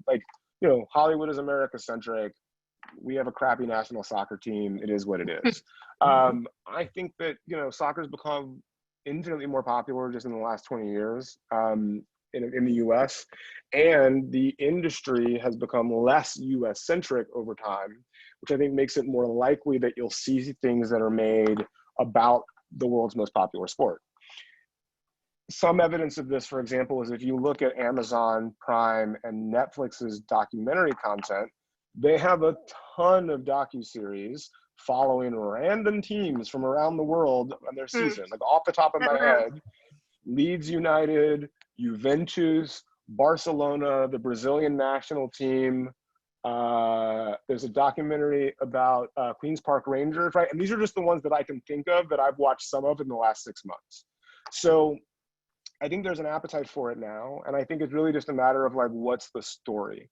I think the other real challenge when it comes to soccer is that because people are so passionate about it around the world, it's really hard to make a fake story that people are going to latch onto because it doesn't have the thing that makes soccer interesting for them. And I think separate from that, if you find a story that's sort of based on a team or a player, people have such strong feelings, pro or negative, that if you make a movie about Messi, good luck selling that movie in Madrid, right? And I think that it sounds almost silly, but I do think that that's part of it. And so, like most sports movies, the best sports movies will not be about the sport. They'll be about the human drama behind the sport. And so if you want to make a soccer movie, my advice would be find a story that is in the world of soccer, but the emotional thrust of it is not decided by a penalty kick or a game. It's decided by something else. Best example of this that I can think of off the top of my head is something like Jerry Maguire, right? It's a football movie, but it's not really about football, right? You could sub out football for soccer. Stickland could have been a a player at Tottenham Hotspur, who was trying to make the deal to go to one of the really big clubs. That's not what mattered. The football wasn't what mattered. It was a device that got you into a high stakes environment that allowed the emotion to win the day. We have a couple of questions about your early career that have come in from your self-described. So one is, how did your brief venture into politics affect your work in the film industry? And then secondly, how did you make the jump from CAA to junior executive? Like, the question is, can you advise on how to segue up? How do you work your way up? Yeah. First question. Politics. I think that my political experience had an effect in a few ways. One, a political campaign is basically just like a startup, right? Like, we raised like $600,000 and we ran an office for 6 months and we were trying to accomplish a goal. We failed, but that pace, that sort of flexibility, that notion that you have a team that you're managing and sort of being flexible about what's happening on the day or what the sort of pressures are in a given week, and sort of being able to sort of, move as necessary, I think has been very helpful as an entrepreneur and launching the Blacklist. I was focused on communications and sort of branding for the campaign at the time. So I think that's also played really well in the context of the Blacklist. I also think that just sort of thinking about,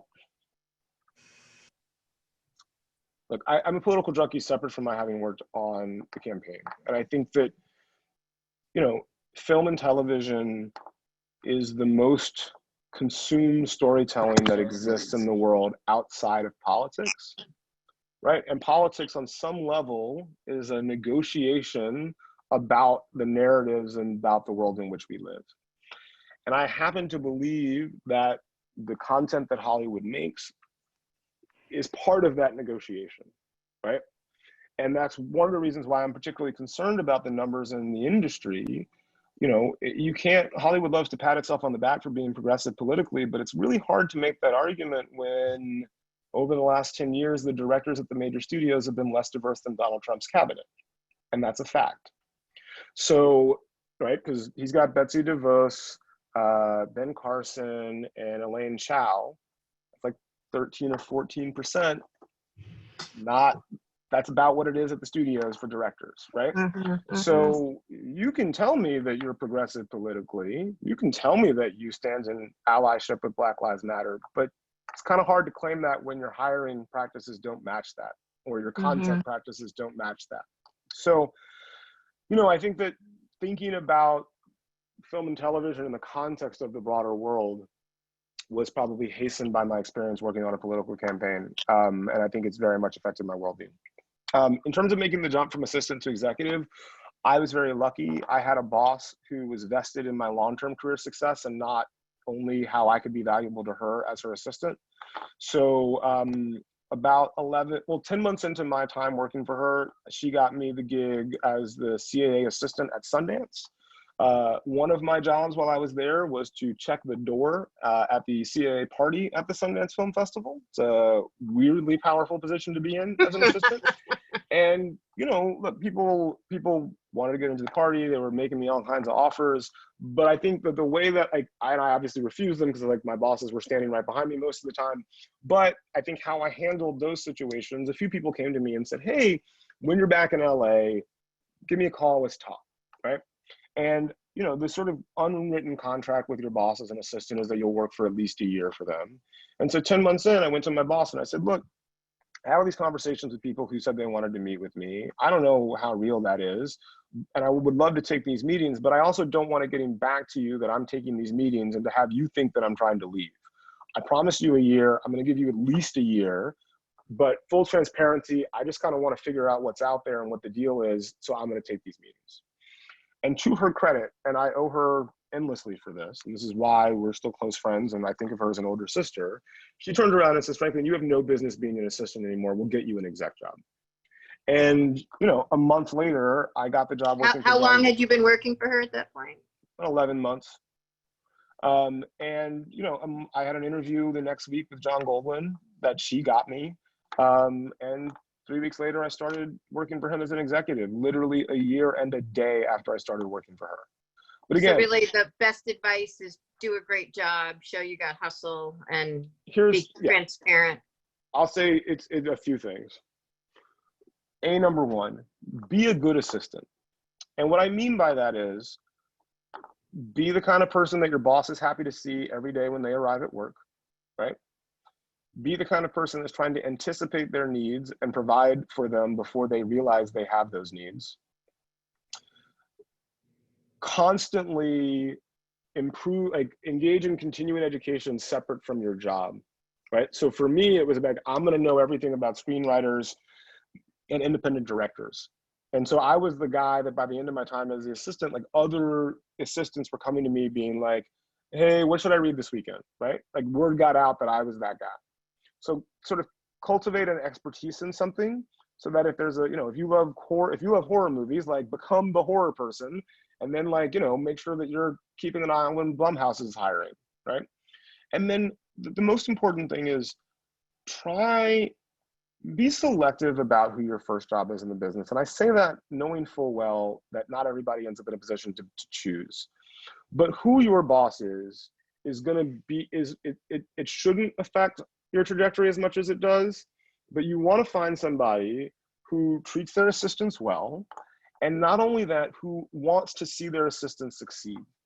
And the best way to find that out is to ask them during the interview process, hey, you know, can you tell me about the career paths of your other assistants? How long did they work for you? What did they go on to do? And then when they offer you the job, say, hey, would it be possible for me to talk to one of your former assistants so I can learn how to best serve you? That information will tell you a lot about whether you want to work with somebody. Twofold. One, if they refuse to talk about it, there's a reason why. Two, if they refuse to introduce you to one of their former assistants, there's a reason why, right? When my old boss is hiring an assistant, not only would she volunteer me as an example of someone who used to work for her, she expects that they will contact me before day one on her desk so that I can tell them, okay, here's what you need to know about Rowena. 1, punctuation, very important. Do not misuse a semicolon. Like, it will infuriate her. Like, get your grammar right. I appreciate that. I appreciate a good grammar. That's one of the many reasons why she and I got along. But like, that's a thing, right? Like, it matters how people treat people, and you can only gather that information by asking. I think we are out of time. Yeah, we are. There has been one question, which is, can you repeat the email for people who would like to possibly be readers? Because I don't think everybody got that. It's just jobs, JOBS, at blcklst.com. And you should include in that email, in the sort of subject line, just say reader application, and you should include your resume and 2 examples of previous coverage that you've done. Great. I want to thank you so much, Franklin, for being so generous with your time and so candid with your responses. Do you have any final words of advice in these difficult times to keep us all with a lift in our step going into the weekend? Yeah, very quickly to close. It's a weird time. You know, I think there's COVID-19, there's, you know, everything that's happening with regard to, you know, state violence and police violence. And I think beyond that, I think there's a lot of other things happening that we probably aren't even aware of yet that we'll come to find out in the back half of 2020. And there's an election coming up. So I think that what's exciting about that for me is that we have never, as human society, lived in a time when every single one of us is affected by something simultaneously, meaning COVID. And not only that, but all of us, because of the internet, are aware of the extent to which everybody is being affected by it. Right? Like during the Spanish flu, if the Prime Minister of England had gotten the Spanish flu, we would have found out about that like a couple days later in the newspaper, not via Twitter immediately after he went to the ICU. I think that's fascinating. And it also means that, you know, how do we process this? How do we move, like sort of metabolize this and move on as humankind? And I think that a critical part of that is story. You know, we will all do it individually in our own ways, but as a sort of, as communities, as countries, as the world, as humankind, that is how we share information about what things mean. And what that means is that the stories that are told in the coming years will be unusually important to humankind. And that doesn't mean that you have to write something during the lockdown, right? Like everybody's talking about King Lear being written by Shakespeare and, you know, Newton figuring out calculus. Like your only job as a writer or an artist during this moment is to survive. Because no matter whether you like it or not, everything you write from here on out is going to be affected by having lived through this and having survived this. So survive, take care of yourself, number one, aspire to tell great stories, and remember that fundamentally, there is a sacred nature to telling these kinds of stories, right? Like, you know, back when we all went to movie theaters, like every Friday, millions of people around the world filed into a room with a bunch of people they didn't know, and the lights went off, and we watched stories about what it means to be human. And 2 days later on Sundays and on Saturdays, people roll into a bunch of other rooms with a bunch of people they don't know, and they hear a person talk about what it means to be human in a church, in a temple, in a synagogue, in a mosque, wherever sort of religious ceremony you go to. And there is something sacred about that. And especially so, I'm going to do a weird non sequitur to an interview with Tupac Shakur shortly before he died. He was asked, you know, will your music change the world? He was like, look, that's kind of a dumb question, but I can tell you this. My music will change the minds that change the world. Like, I don't know what's going to happen, but I know that if I tell people that the world is dirty, maybe someone will clean it up. And that doesn't mean that you have to make serious dramas. That doesn't mean that you have to mine your own emotional trauma to try to get people to change the world. It just means you have to share with the world your point of view on it, knowing that the people that see what you make are going to go out into the world having internalized that point of view, and they're going to think of themselves differently, and they're going to think of other people differently, and they will treat people differently because of the stories that they've heard from you. That is power. And fundamentally, what that change is and how you've affected each of those people, you will never know. But even if your movie makes $1 million in box office, that means that 100,000 people or more watched it in the theater and had their worldview changed by a story you told them. The aggregate response, the consequence of that in aggregate, amplified by the ripple effects of it, inarguable. And so as you think about the things that you write, as you think about the things that you're going to make, as you think about the conversations that you're in about casting, know that all of those things contribute to what stories we're being told about who we are, who other people are, and what's possible in the world. And that's kind of what we do here in Hollywood. So best of luck with it. You know, if you have questions about the Blacklist, I'm on Twitter, and probably way too often. So I'm happy to answer the questions people have there too. All right. Thank you again so much. And for everyone who joined us today, thank you so much for your participation in the NYU Discovery Sessions, and peace out, everybody. Stay safe, stay peaceful. Bye, everybody. Bye.